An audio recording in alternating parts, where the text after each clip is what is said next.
你不准上桌吃饭，你是家里挣钱最少的，这桌菜的价格比你1个月收入都高，你不配吃。爸，你怎么能这么说妈呢？家里谁挣的最多，谁就说了算。婆婆不配吃，你们就更不配。谁让我是这个家收入最多的？1周前年底，我们一家3口回婆家，赶上婆婆生日，但我一点也不担心，全因为我有个好婆婆。当初我生孩子难产，婆婆却哭得撕心裂肺，反倒是我亲妈笑呵呵的。你看这女人生孩子，心疼她的还得是亲妈呀。都说婆婆不能真的和儿媳共情，亲妈哭成了泪人，婆婆却没啥反应，不是亲生的，就是不能完全感同身受。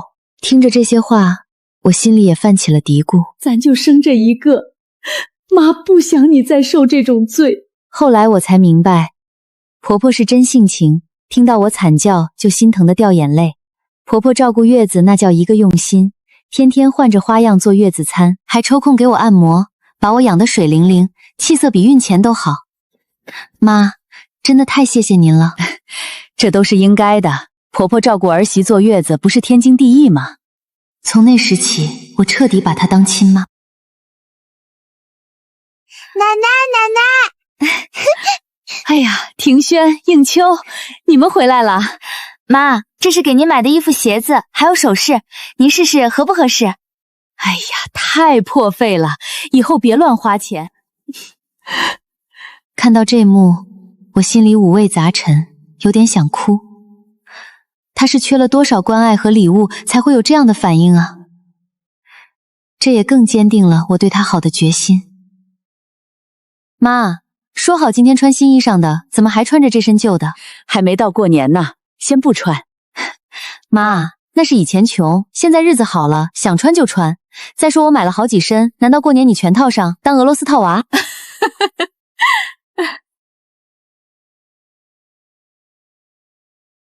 转眼到了大年夜，满桌的山珍海味，公公旁若无人，甩开腮帮子猛吃，嘴里还没咽下，眼睛就盯着下一盘，筷子没停过，简直旁若无人，甩开腮帮子就是一顿猛吃。那架势，指望婆婆去抢菜根本不可能。好险，差点就没了。在公公家吃饭竟然要靠抢，真是刷新我的三观。妈，快尝尝，这虾肉可鲜了。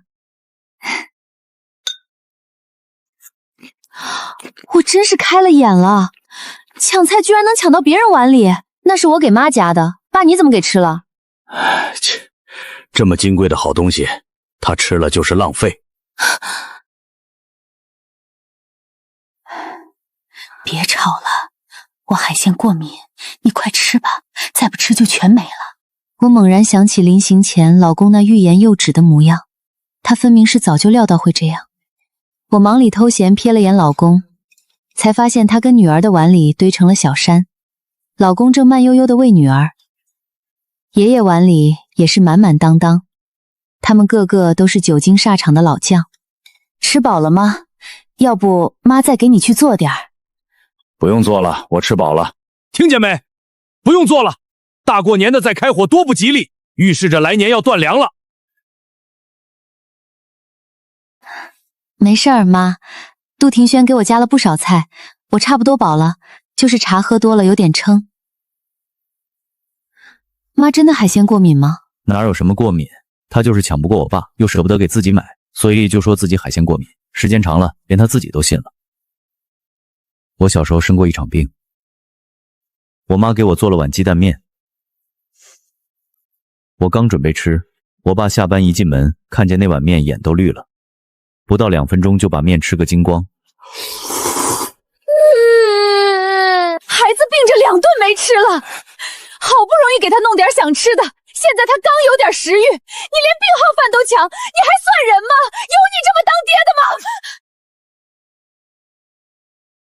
还有一次我考了好成绩，我妈奖励我10块钱，我买了2个冰激凌想跟妈妈分享，谁知道半路杀出我爸，一手一个全吃了，我哭着打他，他把冰淇淋全塞嘴里，腾出手来就对我一顿暴揍，还骂我是不孝子，护食的白眼狼。我这是嫁了个什么人家？不行，我必须帮婆婆逃出这个火坑。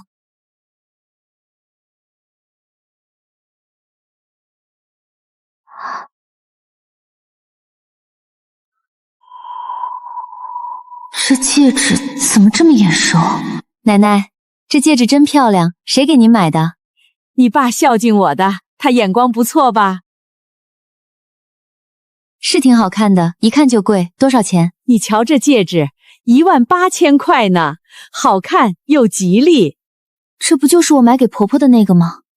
您可真有福气，养了这么个孝顺的好儿子。那可不，我这儿子没白疼，舍得给我花大钱。妈，给你买戒指天经地义，别说18000，108000你也配戴。妈，我回来不是送您个戒指吗？跟奶奶手上这个挺像的，您戴上我瞧瞧一不一样？怎么了？出什么事儿了？这戒指是我给我妈买的，发票都一样。是你把戒指拿去送给奶奶了，对吗？是又怎么了？那么贵的首饰她也配戴？她天天干活，哪有机会戴？放着不是浪费吗？还不如给你奶奶戴。这戒指原来是你买给你妈的，我不知道这是你儿媳买给你的礼物。要是早知道，我就不会收了。拿着，这本来就该是你的。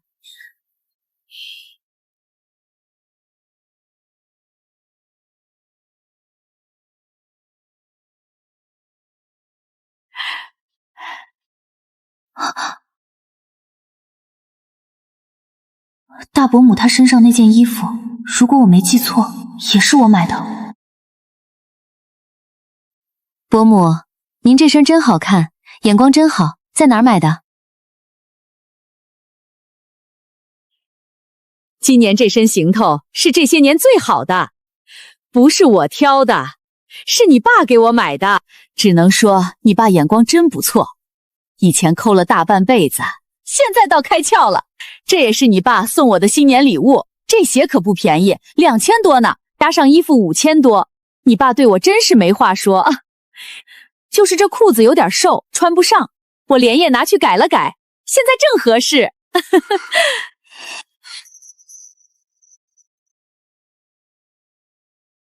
合着大伯母这一身全是我买的，功劳却全算在了公公头上。老弟，我可得谢谢你，你真大方。你大哥可从没给我买过这么贵的衣服，我穿着这身过来，人人都夸我年轻了好几岁。有你这么个小叔子，我可真有福气。应该的，咱们都是一家人。哎呀，你看这多不好意思，弟妹都没新衣服，你倒给我买这么贵的。嫂子，你也辛苦了这么多年，穿身好衣服是应该的。她一个乡下长大的，嫁给我前连件像样的衣服都没穿过，白面馒头都没吃过，能进我们家门就是天大的福气了。她穿那么贵的衣服才叫不合适。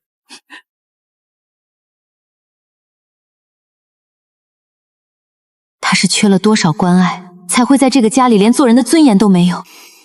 不对吧？我怎么觉得这身衣服鞋子也是我给我妈买的呢？意大利手工定制的，42码的，对吧？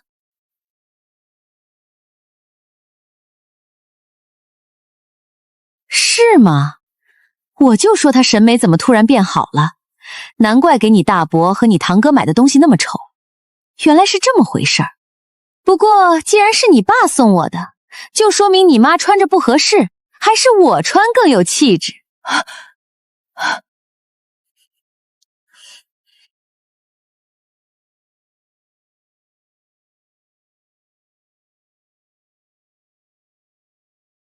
你妈怎么样了？快出院了吗？谁在医院陪着？哪有人陪护，还得住上几天，我们只好雇了个护工。怎么能雇护工呢？哎呀，这可真是受罪了，身边连个亲人都没有，人老了就怕生病没人管。你说你哥哥又远在外地，你又要忙着照顾儿媳妇，只剩下他老人家孤零零的了。谁让咱们的命就是为儿女活呢？可是我妈那边只有护工，她都那么大岁数了，我真有点不放心。毕竟是外人，万一照顾不好可怎么办？愁死我了。这有什么难的？咱家又不是没有闲人。反正你退休了，没事干，吃完饭就去医院照顾阿姨吧。都是一家人，让外人照顾像什么话？咱们有钱的出钱，有力的出力嘛。那太好了，就是不好意思，大过年的，弟妹好不容易休息。哎呀，咱们都是一家人，不说两家话，有什么不好意思的？反正他闲着也是闲着，让他去照顾最合适不过。都是自家人，照顾起来也放心，是不是？那倒是，现在新闻上老是报道护工打老人的事儿，太吓人了。虽说不是每个护工都坏，可就怕万一真摊上了，后悔都来不及。就是说呀，就让他去照顾，不用客气。老人的身体才是最重要的。弟妹做事细心，有她照顾我妈，我哪还有不放心的？弟妹，那就这么定了，辛苦你了。你大妈最是孝顺了，你就放心吧。这有啥辛苦的？不就是推着去做个检查，买饭，然后坐床边聊聊天，不比在家舒服多了。就这么轻描淡写的把他的日子安排得明明白白。我知道他委屈，却又习惯了顺从，不敢反抗。真不知这些年他是怎么熬的。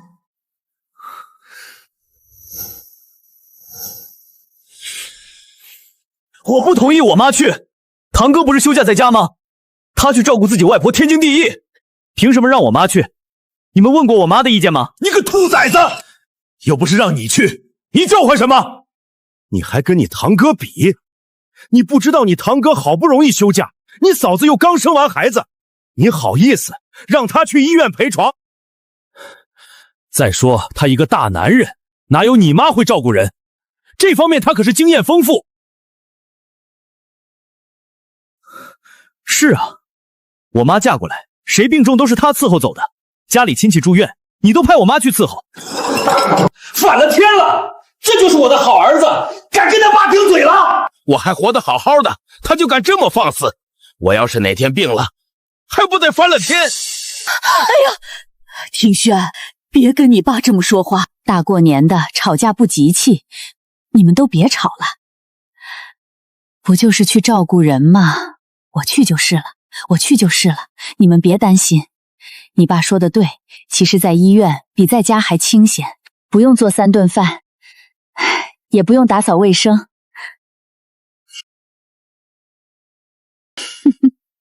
就是嘛，你不早说，早说杜庭轩也不用挨骂了。真是的，你这反应还是这么慢。你爸看着是心疼堂哥，其实是心疼大伯，觉得对不起大伯。大伯是老大，你爸胃口又特别好，那时候家里条件差，为了让弟弟吃饱，大伯每顿饭都饿着肚子，从嘴里省下口粮，你爸才有今天这高个子。正因为觉得亏欠大伯，才偏袒他们一家，这是人之常情，做儿子的可不能不懂事儿。你能长这么高，也是沾了大伯的光，父债子偿是传统美德，得知恩图报。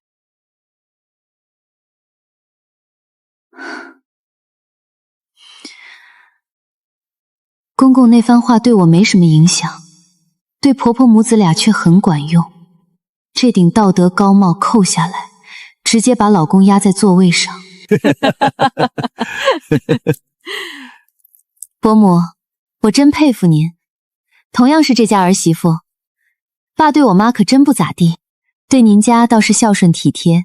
瞧他把我给我妈买的礼物转手就送了您。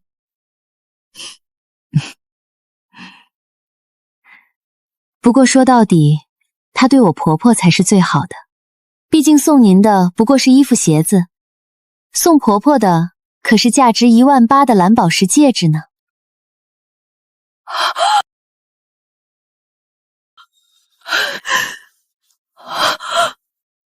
18000！弟妹，这戒指戴手指上真漂亮，你摘下来我戴戴看，要是合适，我也让我家那个给我买一个。还是算了吧，这尺寸你肯定戴不了。一个戒指就要18000，我这2身行头加起来都没它值钱。公公这人情算是白送了，明明是我买给婆婆的礼物，最后却成了别人炫耀的资本，还闹得全家不愉快。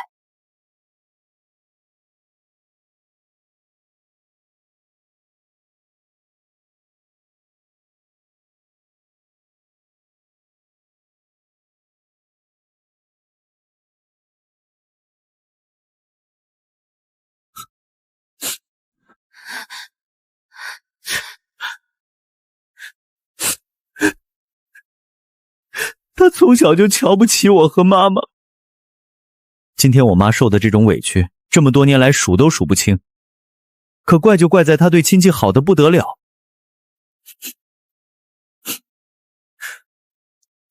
感觉就好像那些亲戚跟她才是一家人，而我和妈妈反倒是外人。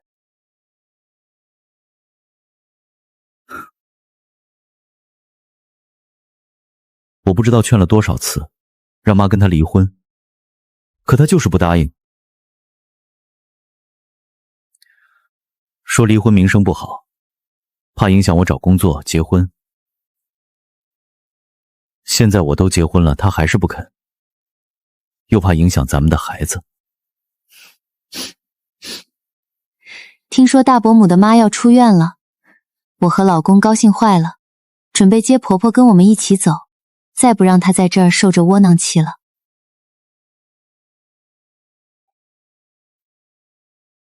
哎呀，怎么没接呢？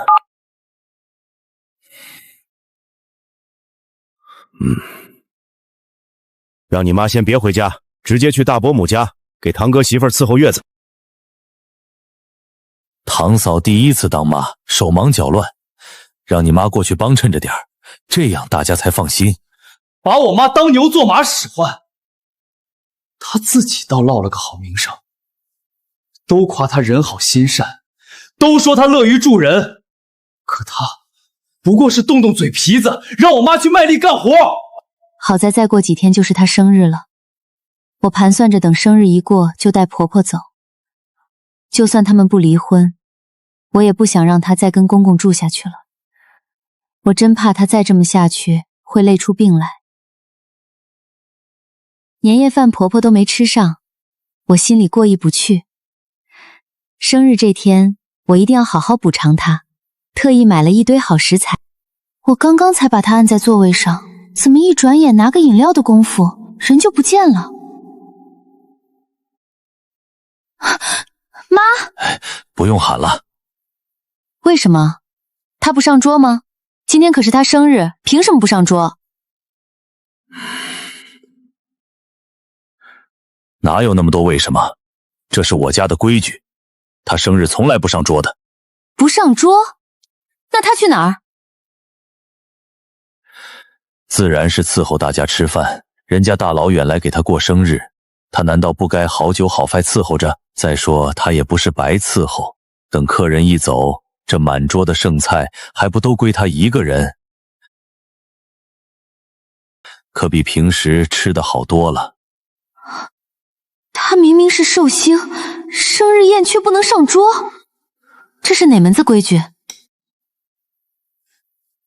你一个晚辈，还是个儿媳妇，怎么一点规矩都不懂？算了，看在你婆婆生日的份上，今天不跟你计较。你不计较，我可要计较呢。婆婆的今天，难保不是我的明天。上次年夜饭就算了，这次生日还来这套。哎，你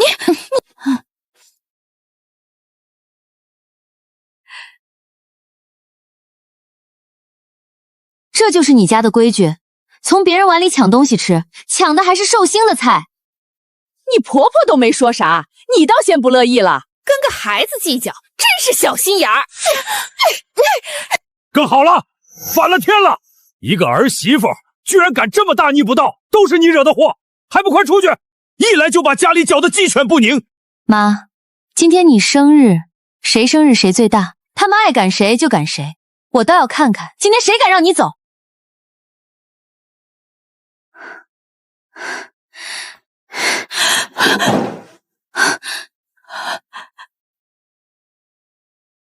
可我知道，这一次要是算了，婆婆这辈子都只能被欺负被压榨。这一次我必须在这个家中把规矩立下。他们有的是怕公公，有的是觉得事不关己，反正被欺负的不是自己，何必多管闲事。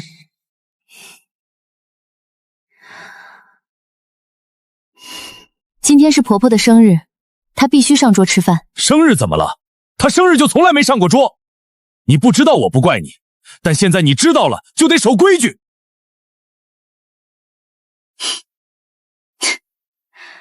我就不守，怎么着吧？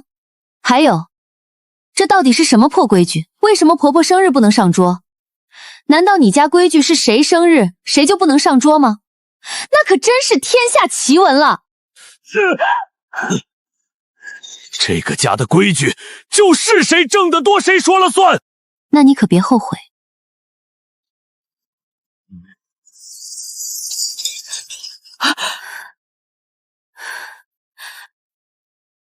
既然你定的规矩，那现在就给我来定规矩。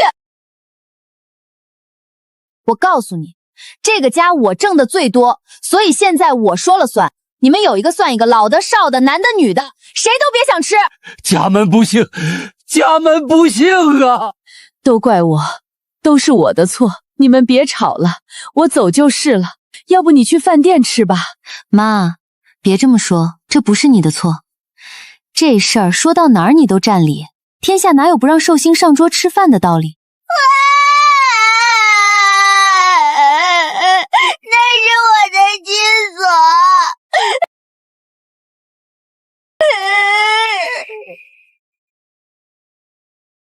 什么情况？我女儿的金锁怎么挂在她脖子上了？这是抢了我婆婆的还不够，连我女儿的也要抢，这也太欺负人了。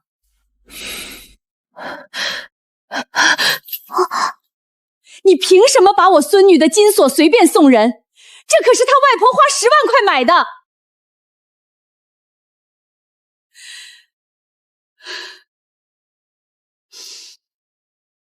我要跟你离婚。离婚？你竟敢跟我提离婚？真是吃了雄心豹子胆了！我就是吃了，怎么了？我敢离，你敢吗？不敢离的就是怂包。好，只要你肯净身出户，再写一份离婚是你过错在先的声明，我就跟你离。妈，别听他乱说，写什么声明？这破声明让他自己留着吧。带上孩子，咱们走。这一地鸡毛就留给他们自己慢慢收拾吧。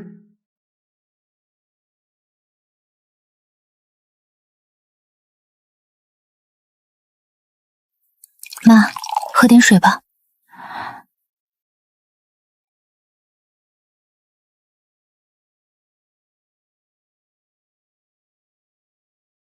应秋，我是不是给你们添麻烦了？妈，您说什么呢？今天这事儿闹得太大了，你们本来是回来过年的，结果弄成这样，都怪我。要是我当时不上桌就好了。都到这个时候了，他还在自责。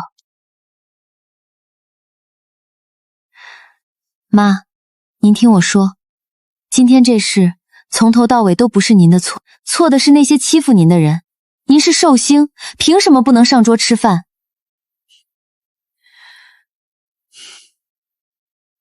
应秋，你知道吗？我嫁给他30多年了，30多年，我过生日从来没上过桌。你说我能忘吗？刚结婚那会儿，我还年轻不懂事儿。我第一次过生日，高高兴兴地坐到桌前，结果他公公当着所有亲戚的面儿把我赶走了。说我一个新媳妇不懂规矩，说女人就该在厨房伺候着。我那时候委屈得直掉眼泪。从那以后，我就再也没在自己生日那天上过桌。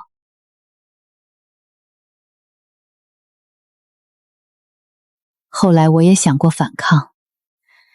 有一年轩大概5、6岁吧，他看我一个人在厨房吃剩菜，哭着跑过来，非要拉我去饭桌上。你看！结果被他爸臭骂一顿。从那以后，我就不敢了，就怕连累孩子。妈，对不起，我小时候太弱了，保护不了你。傻孩子，那怎么能怪你呢？你那时候才多大点儿，是妈没用。妈，从今往后我来保护你，再也不会让任何人欺负你了。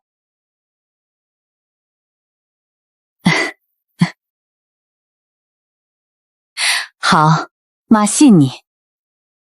从今往后，我们一起保护他。妈，要离婚了，不开心吗？有什么可高兴的？都这把年纪了，还落得个离婚的下场。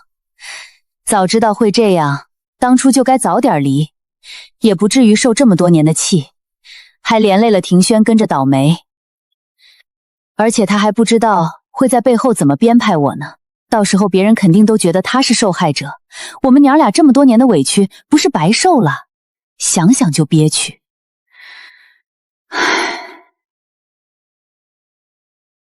他那种只占便宜不吃亏的人，怎么可能轻易答应离婚？指不定憋着什么坏水算计我们，让我们出丑呢。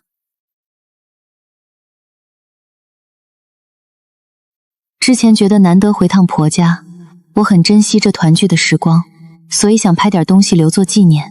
本来只想让孩子大了看看什么叫其乐融融，现在嘛，提早见识一下人性的丑恶也挺好。我在家里装了高清摄像头，这事儿大家都知道，但谁也没在意。没想到竟拍下了大量珍贵的素材。我是最难听的球，不悔不改，真的不是。你给我看过去，我好吧，我说去，别怀疑，我让你信。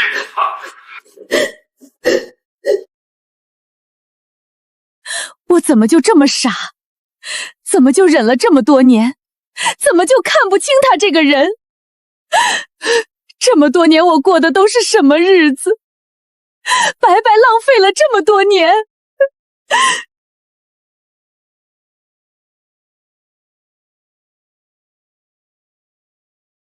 公公彻底吓傻了，这意味着他晚节不保，甚至可能丢掉工作。他名下的几套房产全部过户到婆婆名下，存款也全部转给婆婆。我给婆婆买的衣服、首饰等也都折算成钱，一并算到婆婆账上，并且在离婚协议上白纸黑字写明，离婚全都是她自己的过错。刚离婚那段时间，婆婆的状态很不好，她总是半夜惊醒，然后坐在床边发呆。妈，您怎么不睡？没事儿，就是睡不着。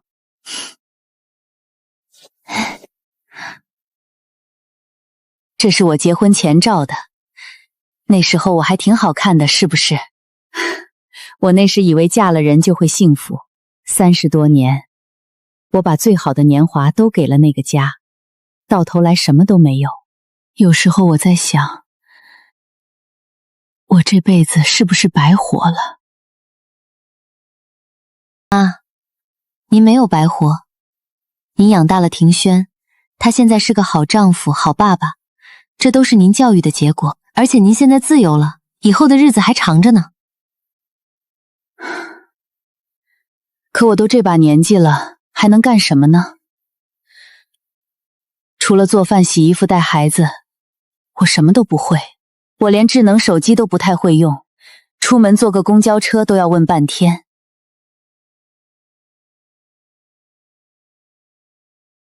这就是那个家对他造成的伤害，让他觉得自己一无是处。妈，您不是没用，您只是还没有找到自己的价值。以前您把所有的时间和精力都给了别人，从来没有为自己活过。现在不一样了，您可以做自己想做的事。我想做的事儿，我都不知道自己想做什么。妈，您年轻的时候有什么梦想吗？我年轻的时候特别想学跳舞，我们村里有个姑娘会跳舞，可好看了。我那时候天天偷偷学，还被我妈骂过，说女孩子家家的学什么跳舞。后来嫁了人，就更没机会了。现在学也不晚啊。哎呀，算了算了，我都多大岁数了，跳舞是年轻人的事儿，我这老胳膊老腿的，去了不是让人笑话吗？谁规定跳舞是年轻人的专利？现在好多老年人都在学跳舞呢。广场舞您总听说过吧？广场舞我知道，可那不一样。有什么不一样的？都是跳舞，都是让自己开心。妈，您就试试呗，不喜欢再换别的。那我试试。这就对了。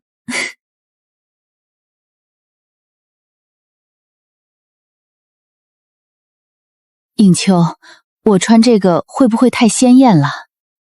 不会，您穿红色特别好看，显得整个人都精神又年轻，气色特别棒，真的很适合您。走，妈，我们去实现您的梦想。来，阿姨，来，阿姨，2、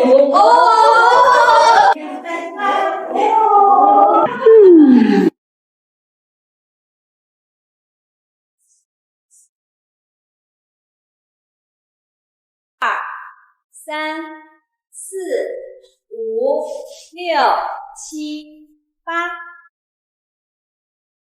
的背挺直了，走路带风了，脸上的笑容也多了。应秋，你看我今天学的这个动作。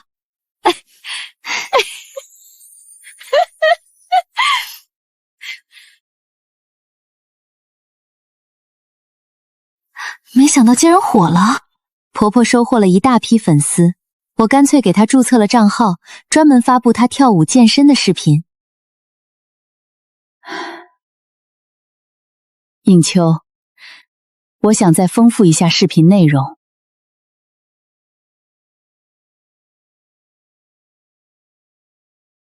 好好吃饭，好好健身，这才是最健康的减肥方式。又有网友评论说，婆婆之所以看起来比同龄人年轻那么大，一定是因为心情好，家里肯定有个疼她的好丈夫，在爱的滋润下才会这么健康美丽。是家里有疼我的好儿媳和好儿子，才让我有了今天的幸福。离开了那个没有爱，根本不把我当人看的婚姻和家庭，才让我拥有了现在的快乐。有真心爱自己的人，才是最好的保养品。以前你爸总笑话我挣钱少，说我可怜，整天跟人说我是家里吃闲饭的，我做再多的家务，把家里收拾得再好，再怎么孝敬公婆，为整个家付出再多，甚至顺从的被你爸指派去给别人家帮忙，也换不来婆家一句好话，更别提感激了。现在好了，我总算能挣钱了，还挣得不少，再也不怕他们笑话我了。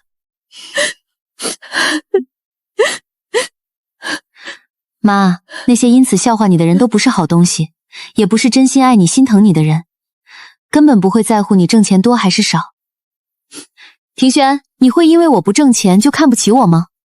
不会，当然不会。你会因为妈没工作收入少就瞧不起她，不给她好脸色吗？绝对不会。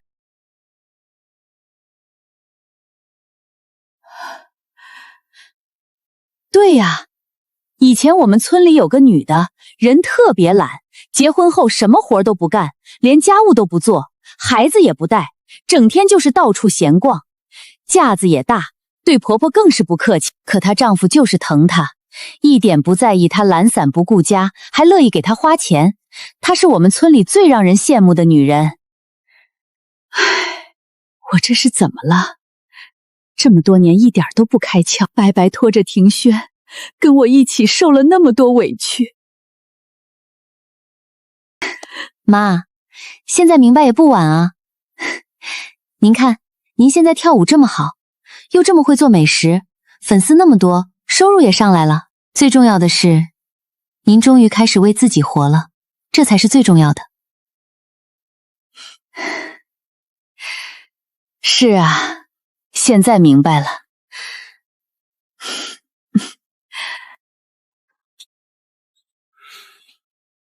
原来他多年胡吃海喝，不久前查出了严重的糖尿病，病重的身体已经无法继续工作，不得不办了病退。身体不行了，需要人照顾，就想起了老公这个儿子。虽然离婚了，但儿子永远是儿子，对我有赡养的义务。我要求庭轩给我养老，我想住进来。这简直是天方夜谭，就算我同意，婆婆也绝不会答应。小时候我几乎是被放养的，你现在想起我来了？你别敬酒不吃吃罚酒！你不肯给我养老，那我就去告你，让你不赡养老人，搞得你在单位待不下去。儿子不给养老也行，只要你每月支付一笔可观的养老费。反正你以前挣得少，对家里的贡献也少，这笔钱就当是补偿以前的。反正子债母偿，天经地义。让你去找你侄子养老，反正你对侄子花的心思比对自己儿子多多了。那可不行，他那2个儿子负担重，哪有杜庭轩压力小？就一个丫头片子，养活起来又不费什么钱。这副嘴脸，就别怪我不客气了。你们2天内必须把公公接回去，否则就把这些材料寄到你们单位。第2天，公公就被他大哥一家火急火燎带走了。从此，我家的日子终于平安顺遂。公公被接走后的日子，远比我想象的更精彩。这些都是后来婆婆从老家亲戚那儿听说的。我就说嘛，关键时刻还得靠大哥，老二那个没良心的，白养了。就白开水，连杯茶都没有。家里没茶叶了，那去买啊！我在老二家想喝什么茶都有，龙井、铁观音、大红袍。叔叔，这肉是给孩子吃的。小孩子吃什么肉？长胖了不好看。他抢我的肉，奶奶！你怎么跟孩子抢东西吃？我就吃1块。1块也不行，这是专门给我孙子做的。你想吃自己去厨房找。住了1周后，公公发现了一个残酷的事实：这个家的饭桌上也有规矩，只不过这次被排挤的人是他。你有糖尿病，不能吃这个，这个太油腻，对你身体不好。医生说你要清淡饮食，这些菜不适合你。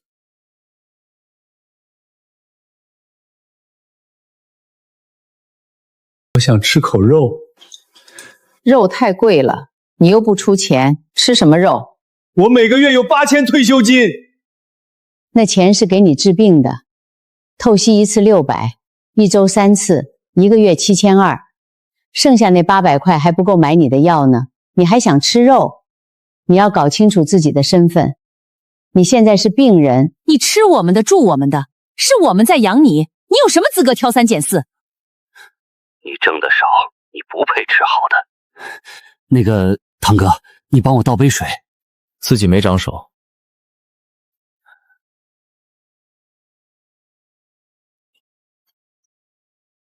大爷，您家里人呢？他们有事儿。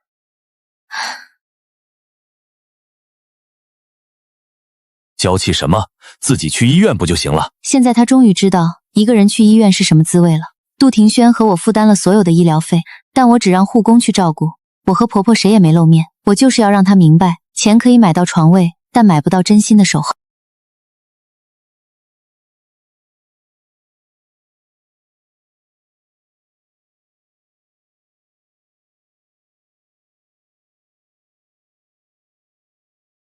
我知道我错得离谱，我不求你们原谅我，更没脸见你。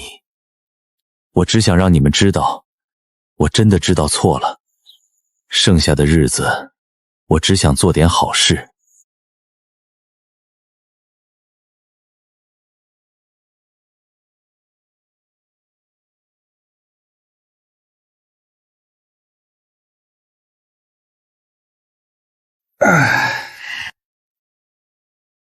他在这种苦行僧般的自我救赎中，终于找回了那个走失了几十年的善良。而婆婆的世界早已在这一地鸡毛之外开出了绚烂的花，婆婆迅速吸引了几百万粉丝。她不再是那个为了省2块钱菜钱而唯唯诺诺的家庭主妇。以前总爱问我，这话说了公公会不会不高兴？那话说了邻居会不会觉得我不贤惠？现在她对着镜头教女性如何独立，教儿媳妇如何处理婆媳关系。婆媳不是天生的敌人，而是2个爱着同一个男人的女人在互相扶持。她觉得自己这辈子终于活明白了。以前我觉得把一大家子照顾好就是本事，现在我明白了，把自己活成一道光才是最大的本事。闺女，妈谢谢你，是你把妈从那个烂泥潭里拽出来的。妈现在才发现，外面的空气竟然这么甜，以后妈要为自己活了。我深知，她以前是依附在公公身上的藤蔓，被榨干了汁水，还要被嫌弃累赘。现在她是深扎土地的参天大树，繁花满枝，自成一景。一个人的日子太舒坦了，我还没享受够呢。时间一晃过去了许多年，女儿都快长得跟我一样高了。杜庭轩最后还是做主，把公公送进了一家环境极其优渥的养老院，那里有专业的护工和全天候的医疗保障。这是他作为儿子最后的仁至义尽，也是我这个做媳妇的尽一份心。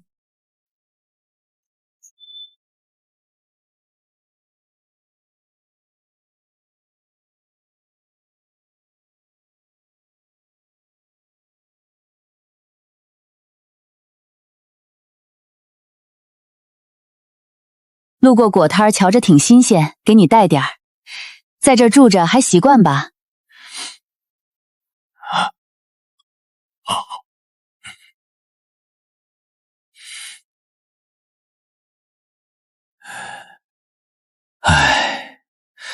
好，都好，你们过得安稳舒心，我就放心了。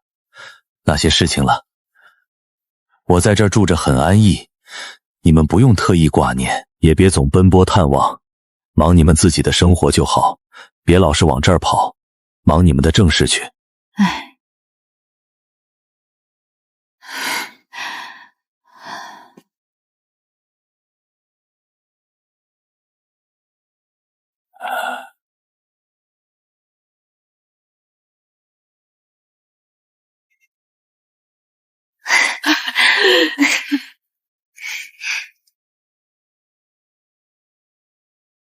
善者终得圆满。这世间最好的结局，莫过于各自安好，互不牵绊，余生皆能随心而活。